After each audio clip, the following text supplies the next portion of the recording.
এই বৃদ্ধ লোকটার শেষ স্টেজের ক্যান্সার ধরা পড়েছে।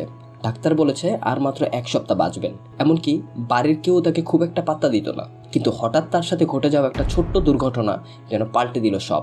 একদিন সকালে এই লোকটা তার হাতে শক্ত কিছু অনুভব করেন। হালকা চাপ দিতেই বেরিয়ে আসলো ইউএসবি পোর্টের মতো কিছু একটা। চোখের পলকে হাতটা হয়ে গেল একটা লেজার ক্যানন। লেজার ক্যাননটা উড়াদুরাভাবে ঘুরছিল। আমাদের মতো সেও হতবাক। হতাশ হয়ে সে যখন গলায় হাত দিলেন তখন ফিল করলেন তার গলাতেও একটা সুইচ। চাপ দিতেই তার মাথাটা 4 ভাগে ভাগ হয়ে গেল। ভেতরের পুরোটা যান্ত্রিক যন্ত্রাংশে ভরা, কোনো ব্যথাও নাই। এবার ধীরে ধীরে সে আয়নার সামনে যেতেই হঠাৎ তার দুটো বাহু অস্ত্রে পরিণত হলো। এর মধ্যেই তার স্ত্রী চলে আসায় দ্রুত সে সবকিছু স্বাভাবিক করে নিলেন। এরপর রাস্তা দিয়ে হেঁটে যাওয়ার সময় সে দেখলো একটা মুমূর্ষ কবুতর পড়ে আছে। হাতে তুলতেই তার চোখ কবুতরটাকে স্ক্যান করতে শুরু করলো, আর তার শরীর থেকে শক্তি বেরিয়ে কবুতরটার আঘাত ইনস্ট্যান্ট সারিয়ে তুললো। পাখিটা প্রাণবন্ত হয়ে আকাশে উড়ে গেল।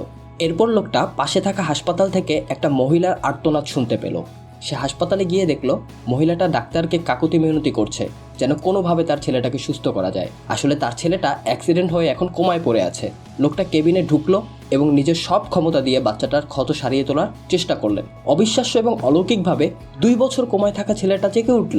ছেলে এবং মায়ের এত সুন্দর একটা মিলন দেখে লোকটি খুশি মনে চুপি চুপি পিছনের দরজা দিয়ে চলে গেলেন।